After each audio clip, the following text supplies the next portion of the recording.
Urogenitalinės anomalijos kartais nustatomos kūdikiui dar net negimus, tai yra motinos įsčiose.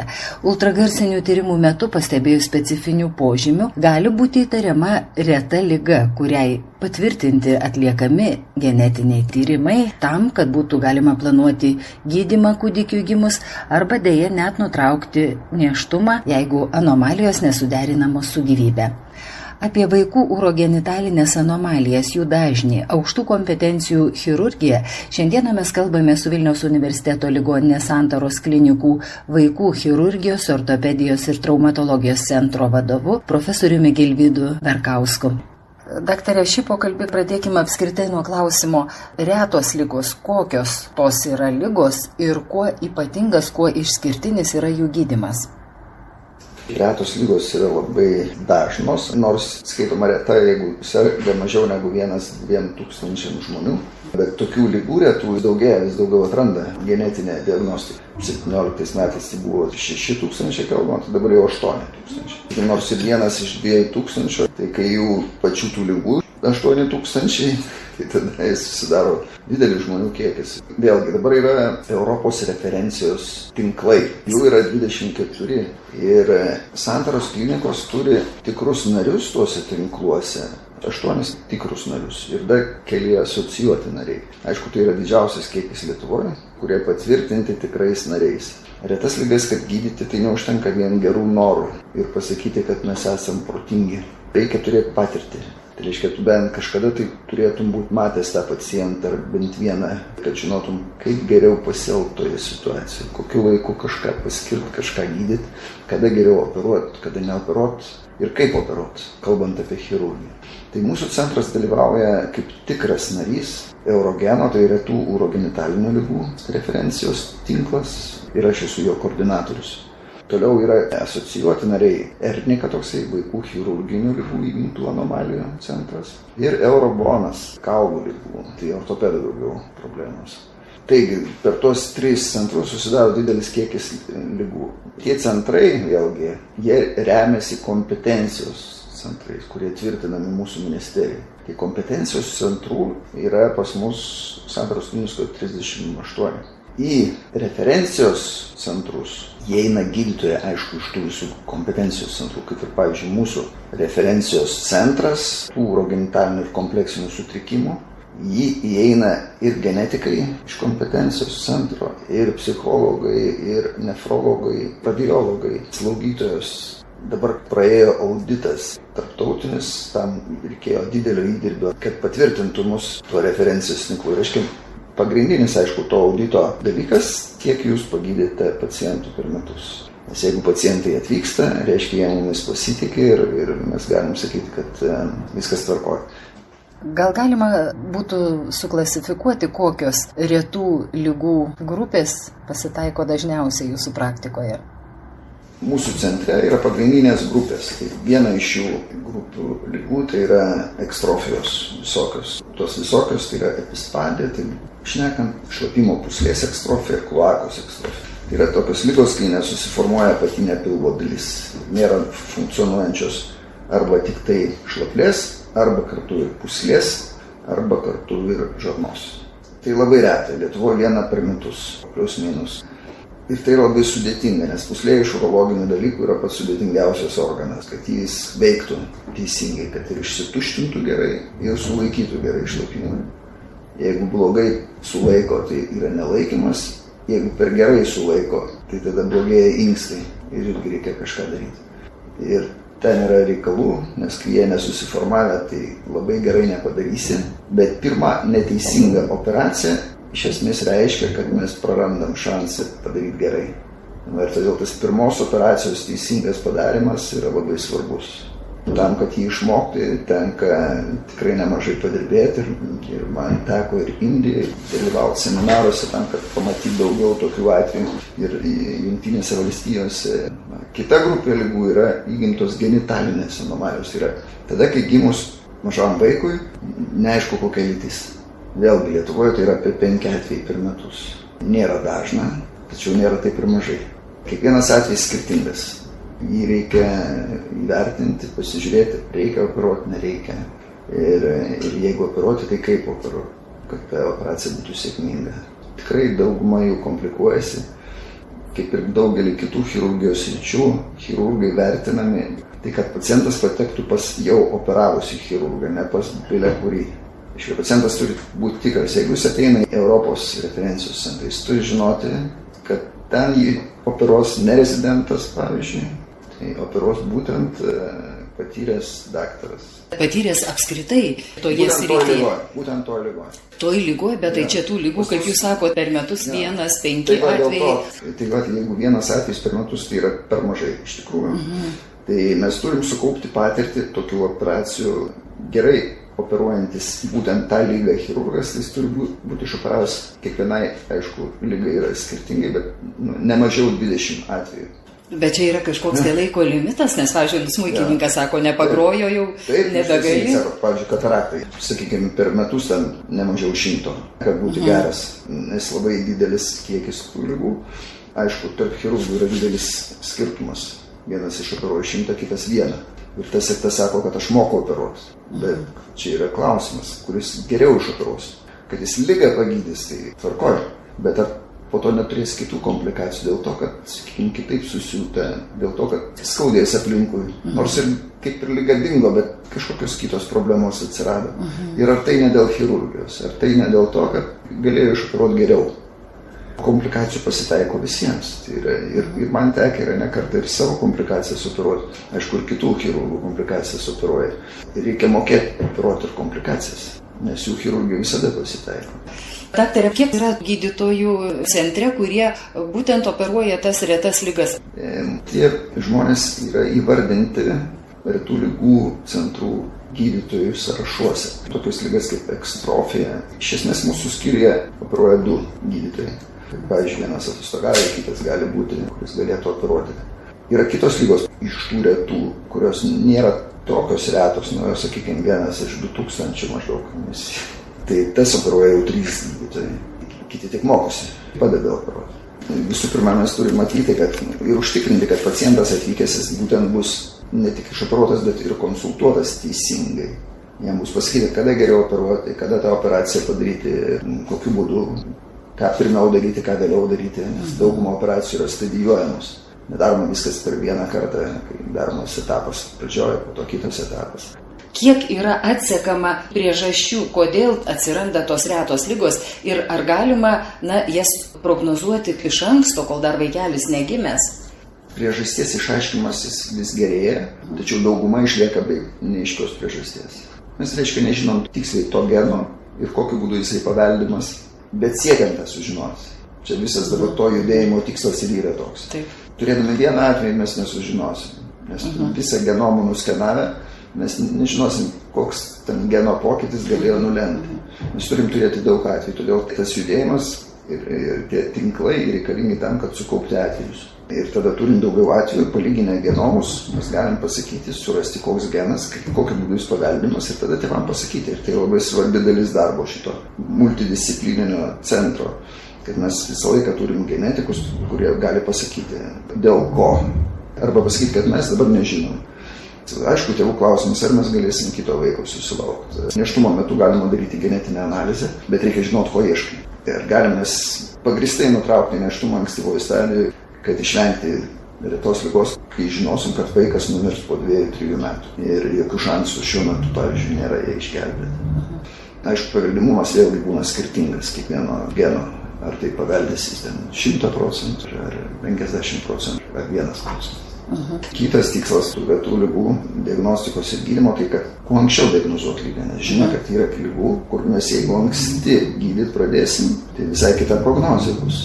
Beje, jos visos skirtingos ir jas sužinoti atsakymus kartu su genetikais, su kitais specialistais. Ir ten yra tas retų ligų koordinavimo centras, kur organizuojami multidisciplininiai konsiliumai. Ir pacientai tikrai labai apsidžiaugia, kai sužino, kad atvykę vienu metu galės gauti kelių specialistų konsultaciją. Jums nereiks, pavyzdžiui, iš Šiaulių ar iš kažkur tai važinėti 5 kartus, pas kiekvieną specialistą vis laukti eilėje. Kuriuo metu, kuriame etape galima diagnozuoti ir kažkokie jau požymiai galbūt vaikui gimus, į ką reikėtų atkreipti dėmesį tėvams? Gebėjimas diagnozuoti ankstėja, kartu su didėjančiu žinojimu genetinių priežasčių. Nes galima labai anksti punktuoti chorino gaurelių, sakykime, atlikti biopsiją. Dabar netgi surandami dauguma genų cirkuliuojantis motinos kraujyje, nereikia net tokių rizikingų procedūrų, bet svarbu žinoti, ko mes ieškom. Truputį turėti patirties tų ligų diagnostikoje. Ir aišku, gimus, tai dauguma atveju, jeigu atkreipiamas dėmesys, tai yra, aišku, specifiniai požymiai. Ir prenataliai taip pat yra grupė požymių, sakykime, ten šlaunikaulio ilgis, yra kaklo storis, raukšlės, yra tam tikri požymiai, kada mes žinome, nustačius vaisiui, kad reikia atlikti genetinį tyrimą. Taip pat gimus, aišku, visi atkreipia dėmesį į genitalijas ir reikia pasižiūrėti tikrai. Ir paprastas dalykas, užčiuopi kiaušiukus ar neužčiuopi, čia toks juokingas atrodo daugumai nesusidūrusių, sakykime, nespecialistų bendrosios prekokšės skirtumų. Bet tai yra labai svarbu, kas liečia urologinį, taip pat ir kitų sindromų diagnostiką. Aišku, galvos forma, galvos dydis. Dabar daug dalykų daroma rutiniškai, echoskopijos gimus naujagimiams išaiškina daug retų ligų. Problemos yra, kuriuom susiduriam, kad visą tai reikalauja papildomų tyrimų, papildomų konsultacijų, tai yra brangu. Retas ligas reikia diagnozuoti greitai. Ir kokie yra gydymo būdai? Ar visą laiką taikoma ta chirurginė intervencija? Yra skirtingos grupės anomalijų ir kiekviena iš jų yra protokolai, kurie irgi tvirtinti tuose retų ligų centruose. Ir galbūt reikia, sakykime, apie kiekvieną lygą kalbėti atskirai. Nes yra anomalijos, kur neabejotinai, kad reikia operuoti. Stemplės atrezija, kai nėra stemplės, yra kažkokios kitos anomalijos, kur neabejotinai, kad reikia operuoti.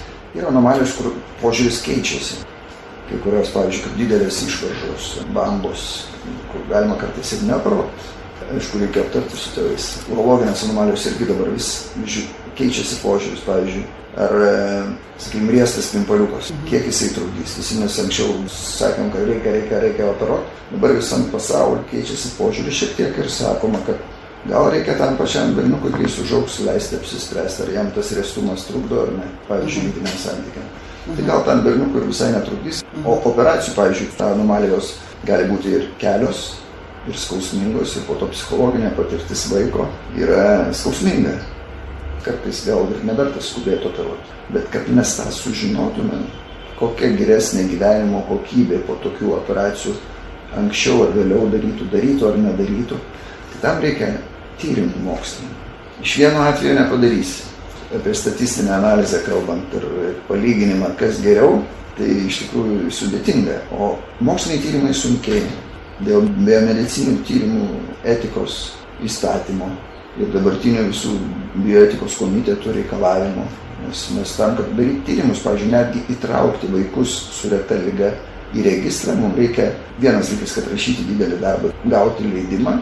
Antras dalykas turėtų būti abiejų tėvų sutikimas. Kiekvienam iš abiejų tėvų duoti po 2 apie 10 lapų formas, kad jie perskaitytų ir pasirašytų. Nelietuviai sugalvojo bioetikos įstatymą, bet jo poįstatyminis valdymas yra, manau, kad žymiai sudėtingesnis Lietuvoje, kaip ir daug kitų biurokratinių dalykų. Jeigu, pavyzdžiui, atsiranda retas atvejis, unikalus, kaip jūs sakėt, kiek iš karto padaugėjo tų ligų, jūs kreipiatės į kažkur pagalbos, susisiekite su kolegomis iš kitų šalių, ar patys priimat sprendimus, galbūt ir čia yra tokie reti atvejai buvę, kurių dar nėra fiksuota Europoje. Susisiekti yra toks vadinamas multidisciplininis retų ligų konsiliumas, IPMS, jis pastoviai tobulinamas, kol kas jis nėra tobulas, nes labai daug laiko užtrunka. Vėlgi jisai biurokratizuotas, apsaugotas daugybė šifrų visokio. Sukurtas tinklapis, kur galim referencijos tinklų centrų visi koordinatoriai susijungti ir aptarti atvejį. Bet kad tą suorganizuoti, kad visiems tiktų laikas, kad visi galėtų prisijungti ir sudalyvauti, pasidaro labai sudėtinga. Gaunasi taip, kad užtrunka mėnesiais aptarimas atveju.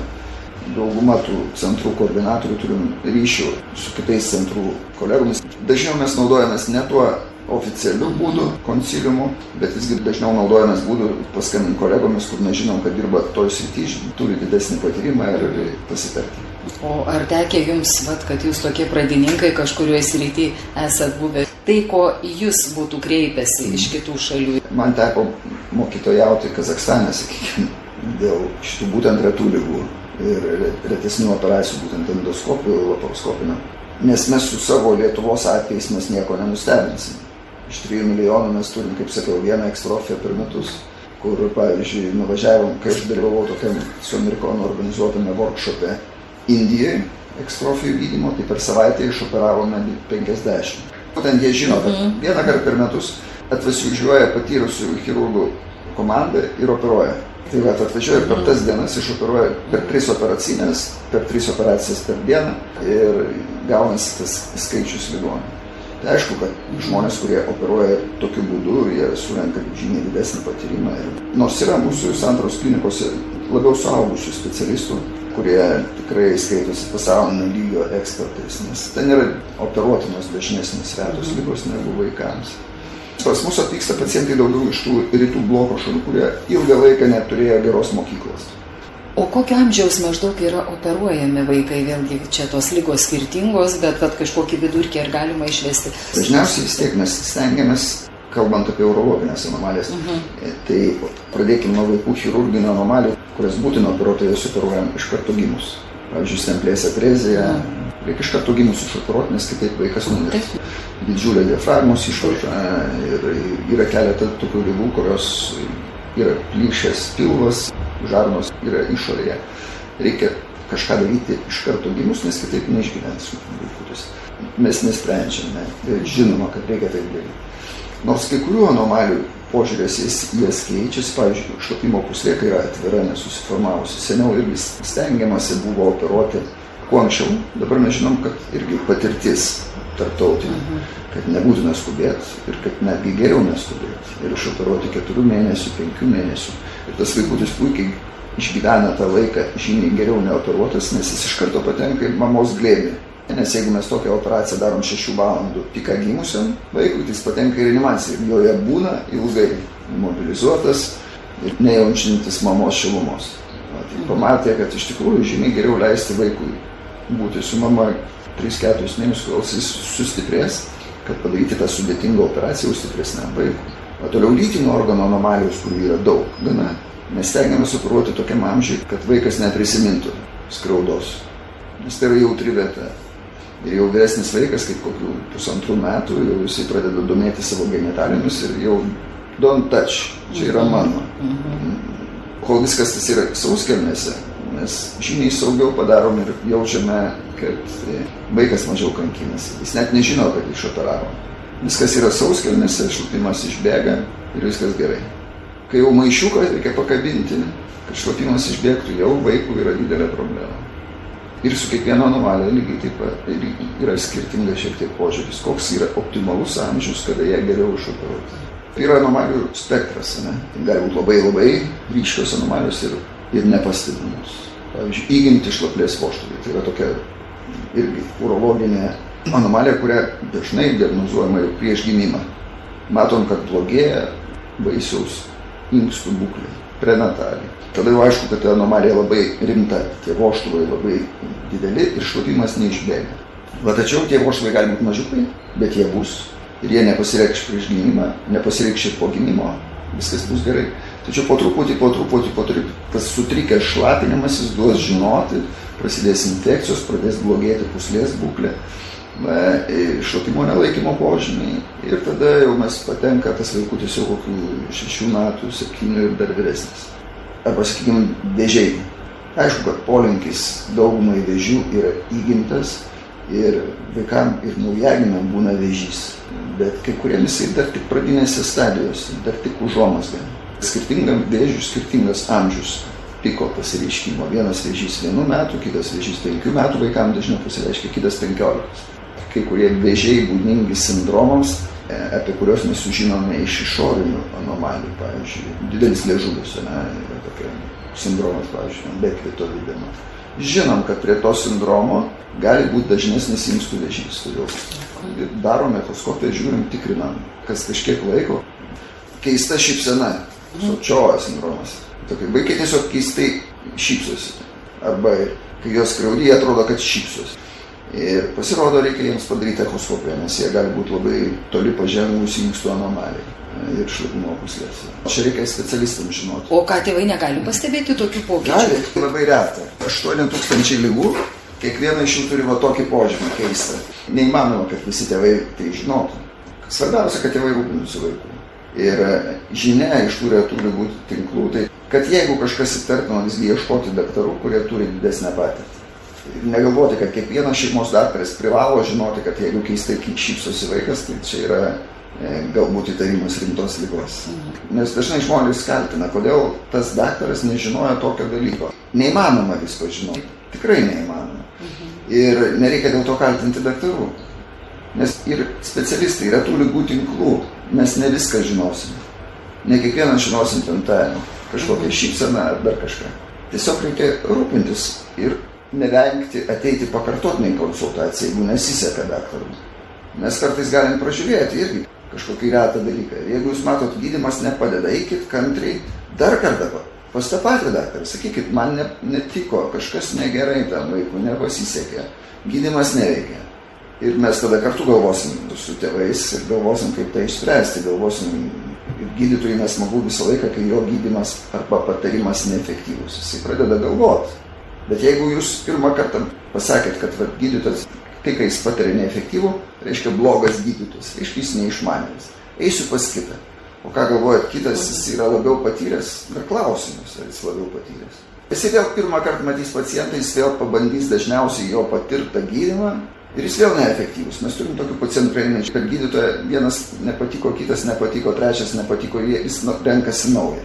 Ir kiekvieną kartą vis gauna pirmą kartą matantį juos gydytoją, kuriam tas pacientas yra rutininis iš esmės.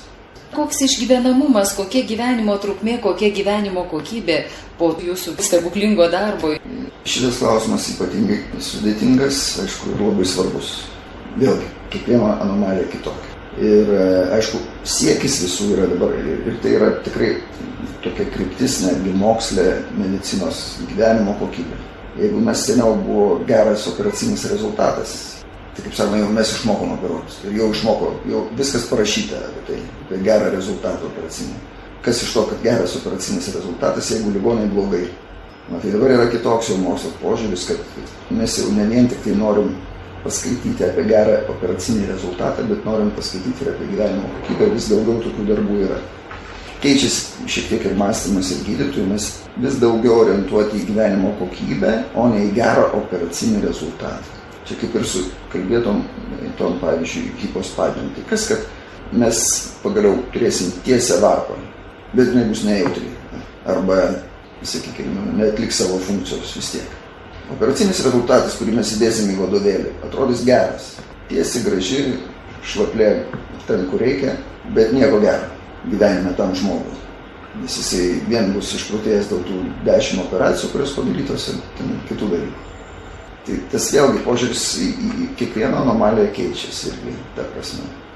O jūs toliau stebėjimą vykdot, kai jau užauga, sakykime, žmogus, kai jau perduodat į suaugusiųjų gydytojų rankas. Ar jūs turit kažkokių atsaką, kažkokių rezultatų ir žinių, kaip jums pavyko?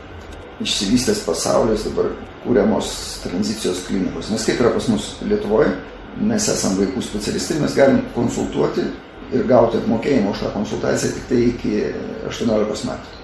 Toliau, jeigu ateina pacientas, jau čia jo reikalas susitarti su manim asmeniškai, bet aš už tai nieko negausiu ligonių kasų. Tai paprastai taip ir nutrūksta, mes gydom iki 18 ir po to jau gydo suaugusių specialistai, kurie vėlgi mato tą pacientą pirmą kartą. Bet čia ne vien Lietuvos problema. Yra kitų šalių problemos irgi panašios ir dėl to jos sprendžiamos. Bandoma vien dėl to teisingo klausimo steigti tos tranzicijos klinikos, kur ir suaugusių ir vaikų specialistai kartu dirba ir konsultuoja tos pačius pacientus. Čia yra ateitis, manau, ir pas mus. Mes privalėsim tą daryti vien dėl to, jeigu norėsim vadintis referencijos tinklu. Kai kuriuose šalyse tai yra jau leista ir yra įmanoma. Gydo specialistas nuo gimimo iki senatvės. Dėkoju, tikrai daug tokios įdomios, netikėtos kai kur informacijos suteikėt ir geriausios kloties jums ir žinoma, kad kiekvienas jūsų darbas būtų kuo sėkmingesnis, tada džiaugsmas ir jums, ir tėvams. Ačiū Jums. Ačiū labai. Apie urogenitalinės anomalijas, jų diagnostiką ir gydymą šiandieną mes kalbėjome su Vilniaus universiteto ligoninės Santaros klinikų vaikų chirurgijos, ortopedijos ir traumatologijos centro vadovu profesoriumi Gilvydu Verkausku.